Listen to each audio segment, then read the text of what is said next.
Hello বন্ধুরা, আজ আমরা এমন এক প্রাচীন স্থাপত্য নিয়ে কথা বলবো যা রোমান সাম্রাজ্যের শক্তি, জাঁকজমক এবং নৃশংসতার নীরব সাক্ষী। ইতালির রোমে অবস্থিত সুবিশাল কলোসিয়াম। এর প্রতিটি পাথর যেন হাজার বছরের পুরনো গল্প নিয়ে দাঁড়িয়ে আছে। রোমান সাম্রাজ্যের কেন্দ্রস্থলে অবস্থিত কলোসিয়াম পৃথিবীর বৃহত্তম অ্যাম্ফিথিয়েটার, যা ফ্ল্যাভিয়ান অ্যাম্ফিথিয়েটার নামেও পরিচিত। এর নির্মাণ কাজ শুরু হয়েছিল প্রায় ৭০ থেকে ৭২ খ্রিস্টাব্দে সম্রাট ভেসপাসিয়ানের আমলে এবং ৮০ খ্রিস্টাব্দে তার পুত্র টাইটাসের হাতে এটি সম্পূর্ণ হয়। এটি ছিল রোমান সাম্রাজ্যের ক্ষমতার এক প্রতীক এবং সাধারণ মানুষের বিনোদনের জন্য নির্মিত হয়েছিল। এখানে একযোগে প্রায় ৫০,০০০ থেকে ৮০,০০০ দর্শক বসতে পারত। কলোসিয়ামের স্থাপত্য রোমান প্রকৌশলের এক বিস্ময়। এটি মূলত কংক্রিট এবং পাথর দিয়ে নির্মিত। এর ডিম্বাকৃতি কাঠামোতে ৪টি প্রধান তলা ছিল, যার প্রতিটি আলাদা স্থাপত্য শৈলীতে তৈরি। ডোরিক, আয়নিক এবং করিন্থিয়ান স্তম্ভের ব্যবহার দেখা যায়। এর ভেতরের অংশটি ছিল জটিল এবং সুসংগঠিত।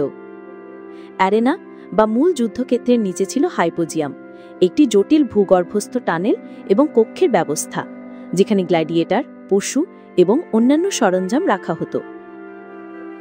লিফটের মাধ্যমে এদের সরাসরি অ্যারেনায় তোলা হতো। কলোসিয়ামের ছাদটি কাপড় দিয়ে ঢাকা যেত, যা দর্শকদের রোদ ও বৃষ্টি থেকে রক্ষা করত।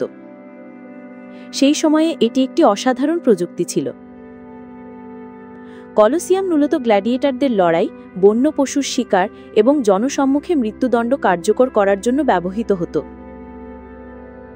এসব খেলা ছিল অত্যন্ত নৃশংস, তবে রোমানদের কাছে এটি ছিল বিনোদনের এক অবিচ্ছেদ্য অংশ। এখানে সিংহের সাথে মানুষের লড়াই, হাতির সাথে গন্ডারের লড়াই, এমন ভয়ঙ্কর দৃশ্যও মঞ্চস্থ হতো। এমনকি কিছু ঐতিহাসিক প্রমাণ থেকে জানা যায় যে কলোসিয়ামের অ্যারেনাকে পানি দিয়ে পূর্ণ করে নকল নৌযুদ্ধও করানো হতো। এসব প্রদর্শনী ছিল রোমান সম্রাটদের ক্ষমতা এবং সম্পদের প্রতীক। রোমান সাম্রাজ্যে পতনের পর কলোসিয়ামের গুরুত্ব কমতে থাকে। ভূমিকম্প, পাথর চুরি এবং প্রাকৃতিক ক্ষয়ক্ষতির কারণে এর অনেক অংশ ধ্বংসপ্রাপ্ত হয়। তবে আজও এটি রোমের অন্যতম জনপ্রিয় পর্যটন কেন্দ্র। এর ধ্বংসাবশেষ আজও তার অতীত গৌরব এবং নিষ্ঠুরতার গল্প বলে চলেছে। এটি ইউনেস্কো ওয়ার্ল্ড হেরিটেজ সাইট এবং বিশ্বের নতুন ৭টি আশ্চর্যের মধ্যে অন্যতম। কলোসিয়াম শুধু একটি প্রাচীন ধ্বংসাবশেষ নয়, এটি মানব ইতিহাসের এক গুরুত্বপূর্ণ দলিল, যা রোমান সভ্যতার জাঁকজমক এবং একই সাথে তার বর্বরতার সাক্ষী। এই বিস্ময়কর কাঠামো আজও আমাদের মুগ্ধ করে চলেছে। আপনার যদি কলোসিয়াম নিয়ে কোনো প্রশ্ন থাকে, কমেন্ট করে জানান। আমাদের চ্যানেল সাবস্ক্রাইব করুন এবং বেল আইকনটি ক্লিক করুন, যাতে আমাদের পরবর্তী ভিডিওগুলো মিস না করেন। দেখা হবে পরের পর্বে।